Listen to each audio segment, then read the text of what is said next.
está en el analista. Entonces va a ser más realista el film que para el analista sea más realista.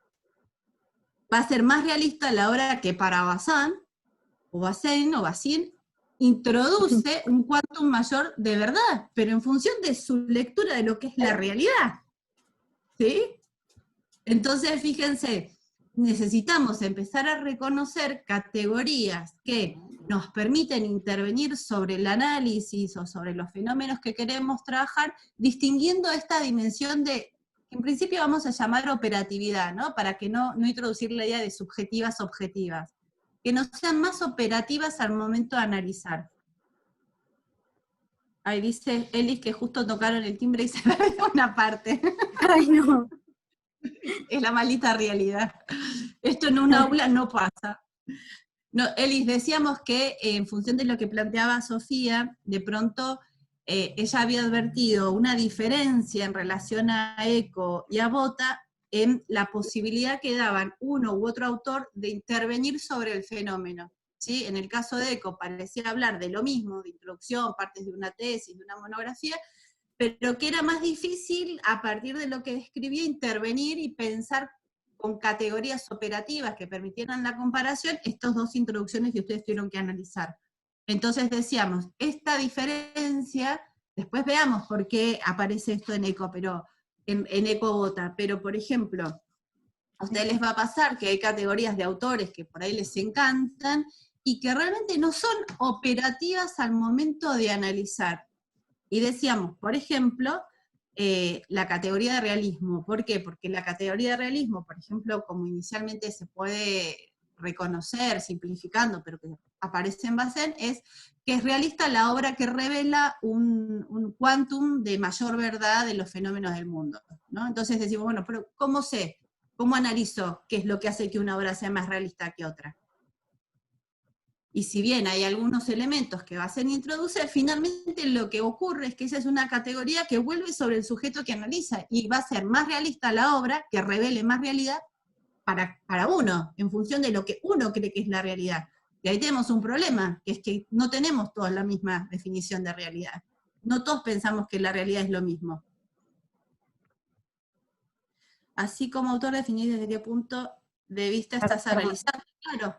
Pero ahí Bazin tendría que decir, bueno, yo creo que la realidad más verdadera, por ejemplo, es la que revela las verdaderas relaciones del poder del sistema capitalista. Entonces ahí ancla, por ejemplo.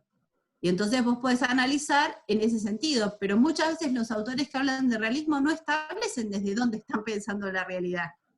Perdón, sí, porque acá Alexis acota eso, y si como autor definís desde qué punto de vista está analizando el realismo. Claro, sí, sí, está muy bien. Entonces, por ejemplo, en Bacena por momentos aparece una idea de que el realismo está asociado a una mayor condición humana revelada por los films, al humanismo, ¿no? Él habla de Pascal, bueno, hay algunos autores. Pero igual sigue siendo como muy vinculado a su posición frente al mundo. Y entonces, un film que para él va a ser realista no va a ser el mismo que de pronto va a ser para Krakauer, o que de pronto va a ser, qué sé yo, para otros autores que hablan de realismo. ¿Sí? Sí apareció una categoría que introdujo Bazin, que es esta de el montaje prohibido, y que fue como un anclaje, pero también se malutilizó, porque Bazin no dice que todo el cine, para ser verdadero, tiene que eliminar el montaje. No, dice, si nosotros queremos construir un efecto de verdad derivado del dispositivo cinematográfico, tenemos que pensar en un plano donde los acontecimientos coincidan sin montaje, porque el montaje implica manipulación. Pero no es que es para todo el cine, ¿sí? Pero bueno, esa categoría sí, un poco permitió operar sobre los films y pensar, por ejemplo, en relación a categorías del lenguaje audiovisual, como son la de montaje o no montaje, o montaje por corte o montaje en cámara, ¿sí? ¿Se entiende esto? También, en principio, y está bueno, por eso decíamos que es interesante y necesario poner en contexto los textos, ¿no? Muchos de los textos de Bazin vienen digamos, de la crítica. Él no era teórico del cine. Después se ha retomado, la academia ha incorporado estos textos porque sirvieron muchísimo para pensar el cine. pero no era la función de los textos en principio, ni, ni reclamaban, digamos, un consenso general. Entonces, pasa mucho con todos con muchos teóricos del cine, que fueron recuperados después por la academia, pero no son en rigor académicos. Los usamos porque hay un amplio consenso sobre lo que estos autores dicen, y Bazin es una palabra autorizada ya en el campo, digamos. Pero tenemos que saber de dónde surgen, por eso muchas veces hay que aclarar, bueno, yo utilizo el concepto de realismo de Bazin, no es el realismo a secas ni una definición de realismo que pueda contrastar con todos los films y con todos los tipos de abordaje.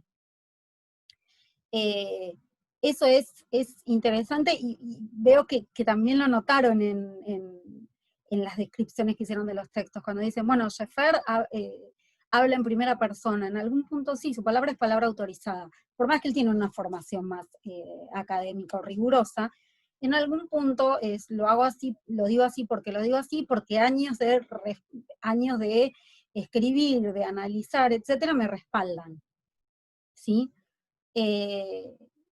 Por suerte, digamos, en la instancia académica ha sido lo suficientemente flexible como para aprovechar estos recorridos que son muy lúcidos e incorporarlos, digamos, al aparato argumentativo de un montón de textos. Pero es interesante y está bueno tener en cuenta el origen, ¿no? Ya me tildé sobre qué estaba hablando antes, pero veníamos por este lado, digamos, sobre todo Contextualizar los textos, Ana. ¿Mm? Contextualizar los textos. Contextualizar los textos. Bueno, sí, tenemos que saber que sobre todo en el momento en el que el cine, los estudios sobre cine se incorporan a la academia, a las universidades, que, bueno, una primera en Francia es en los años 70, por ejemplo, se recupera todo el trabajo que se ha hecho antes, pero en el marco de una crítica, incluso de una defensa. Vieron cuando se hablan de los cahiers y la idea de autoría, tiene que ver con esto, incluso eran posiciones políticas, antes que críticas, digamos, que pretendieran ser imparciales, o posiciones que pretendieran abarcar a todo el cine. Entonces muchísimo, bueno, el maestro de todos era Bazin, pero nos vamos a encontrar con un montón de autores, con posiciones de Godard, de todos los cahiers du cinéma, que están en ese lugar, que trabajan en tensión, o que nosotros usamos en tensión con determinada postura política. ¿Sí? Está bueno tenerlo en cuenta, eso no desautoriza los textos, pero sí nos lleva a, cuando somos conscientes de este pasaje que se operó, lo podemos usar de mejor manera.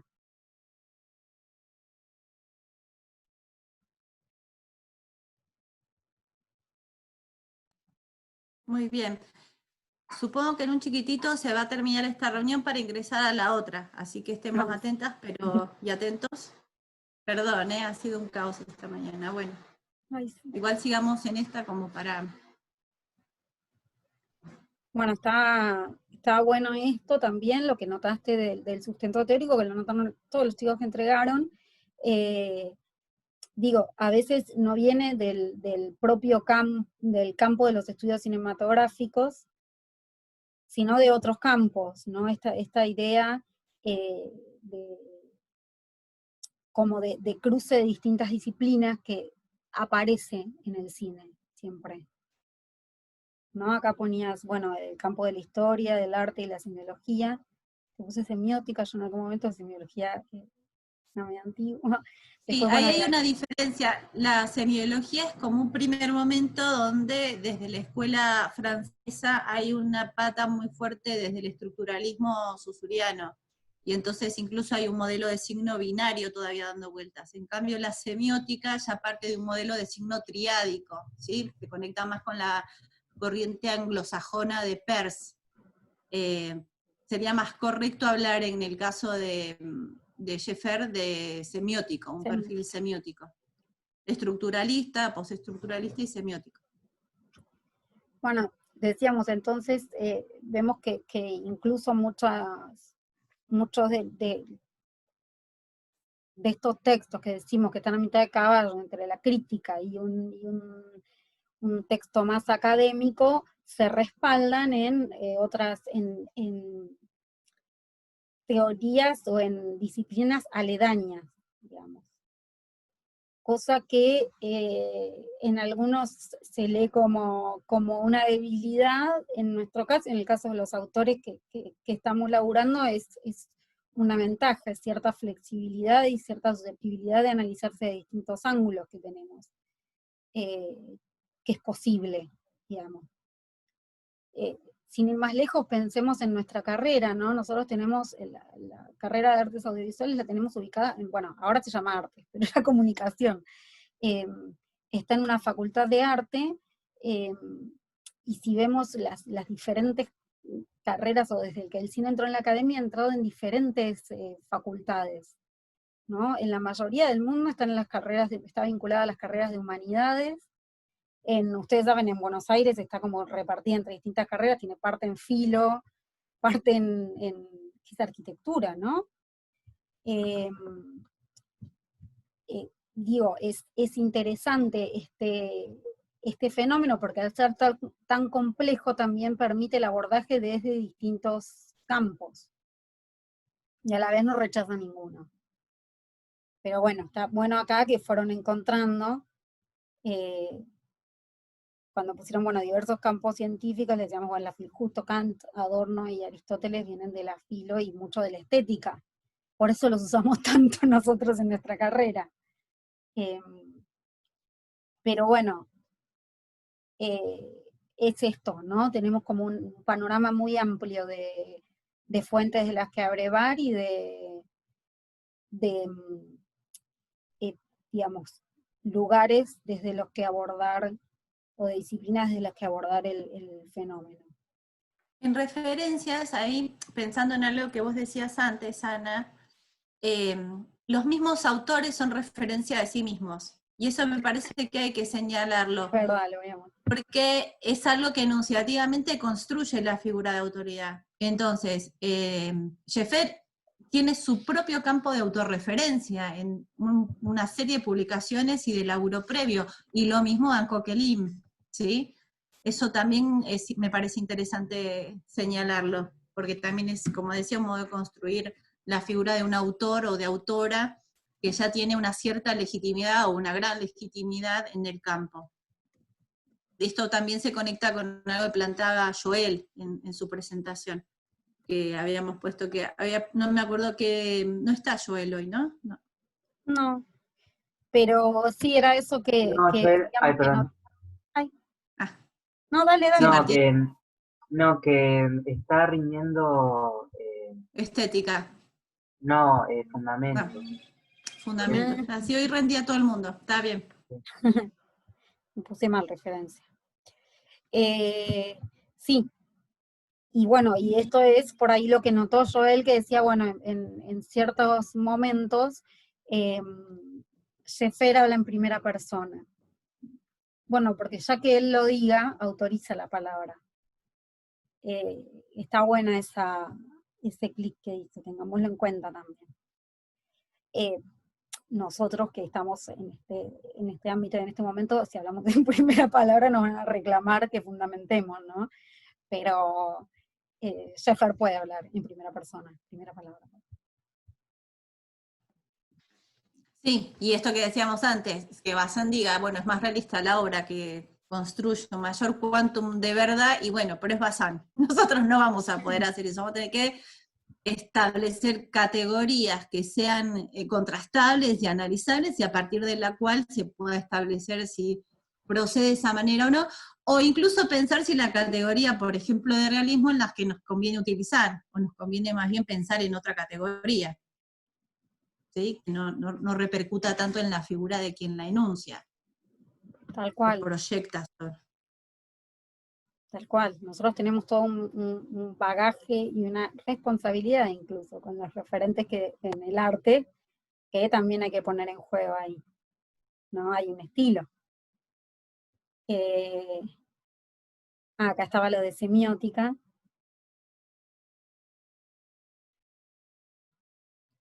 Ani, ¿podemos volver un poquito al cuadro, a las categorías que propuso Las categorías que Sofía? Sí, vamos.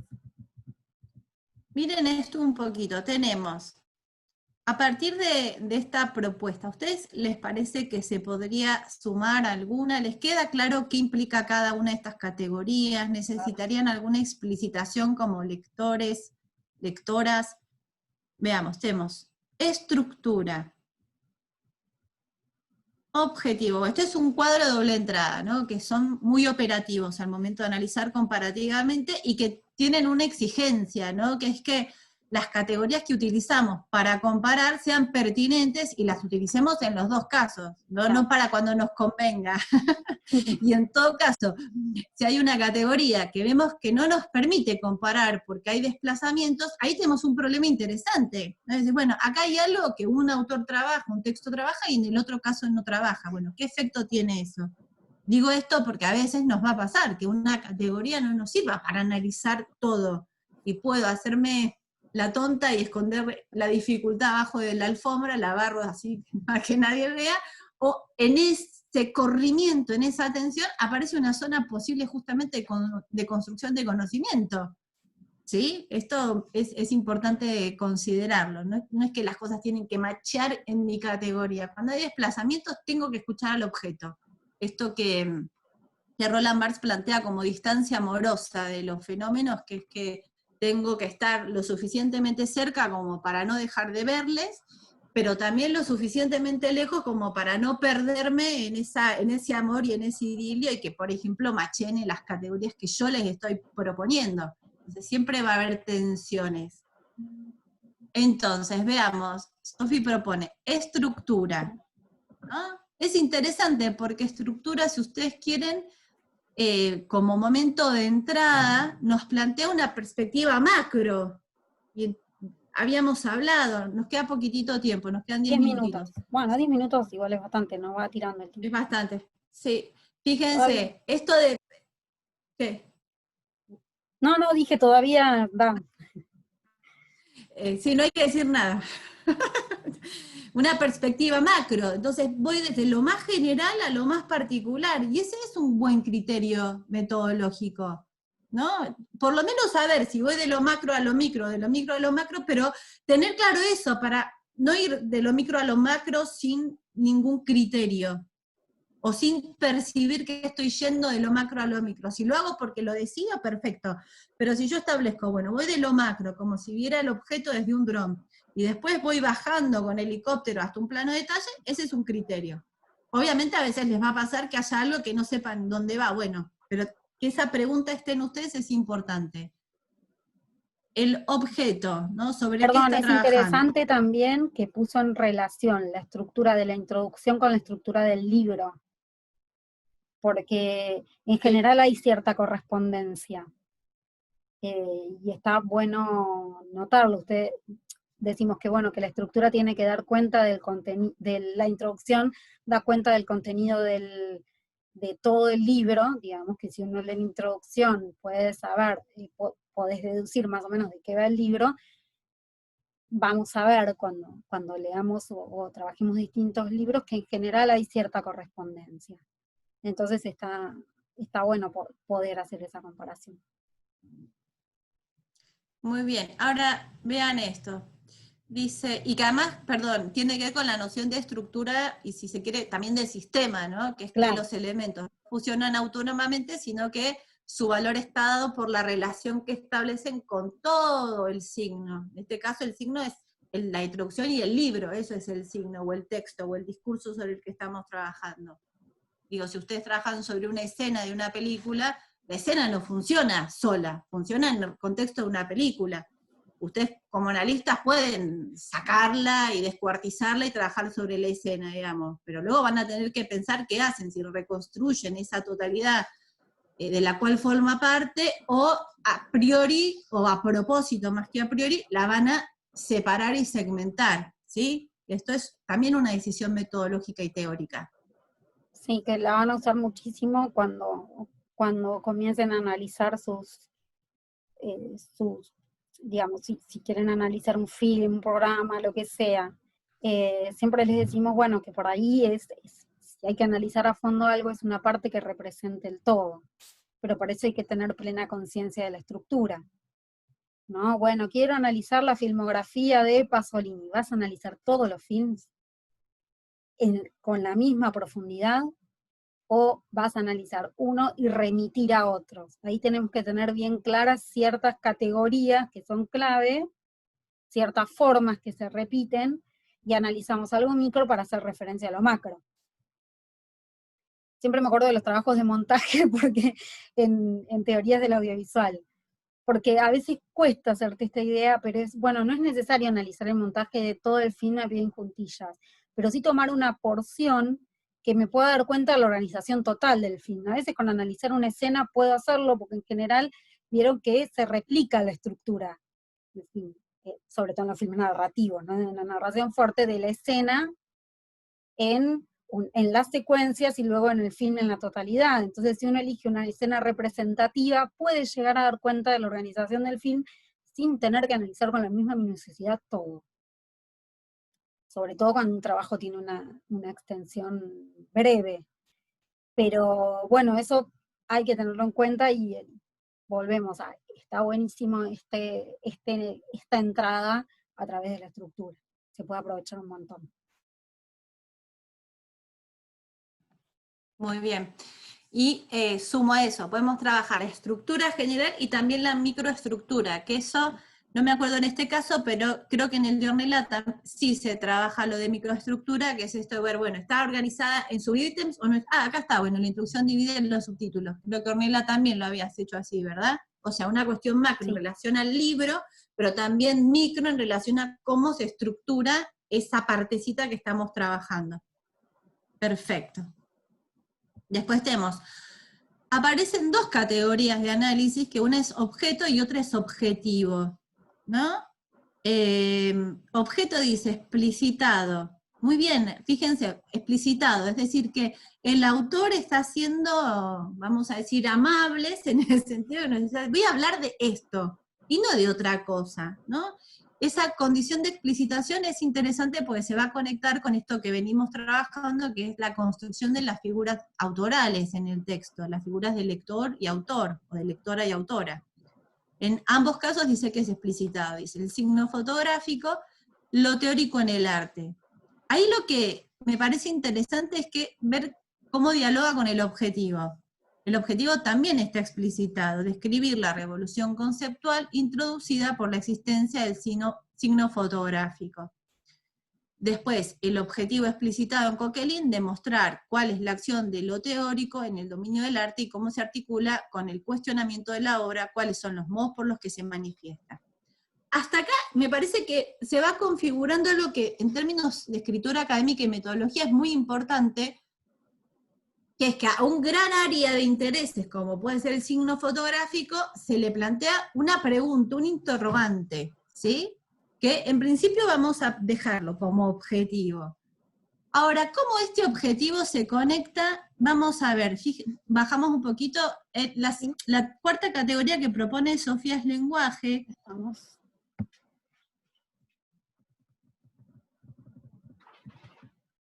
Lenguaje. Vamos a bajar baja un poquito más. Porque tenemos lenguaje, función, receptor, persona gramatical, sustento teórico. Fíjense que acá la invitación, si tuviéramos la posibilidad de hacer un juego interactivo, les propondríamos organizar esas categorías con este criterio que decíamos como de macro a micro, y dentro de lo macro con niveles de vinculación, ¿no? Entonces, por ejemplo, esta de sustento teórico, que está puesta después de meternos el lenguaje, función referencial, construcción de la firma, está, no voy a decir bien ubicada, pero ¿funciona de manera más operativa ahí? ¿O funcionaría de manera más operativa si la pusiéramos más arriba en relación a lo que veníamos desarrollando antes? ¿Sí? ¿Por qué pregunto esto? Porque el sustento teórico es desde qué lugar se están preguntando estos autores esos objetivos que están planteando y están abordando ese objeto. Entonces, si lo ponemos acá, de alguna manera queda desvinculado de eso anterior, del hilo argumentativo con el que veníamos describiendo y estableciendo la comparación. Entonces, en principio, se me ocurre que lo que funcionaría mejor en términos de argumentación sería que sustento teórico estuviera siguiendo el desarrollo anterior. ¿Entienden por qué planteamos esto?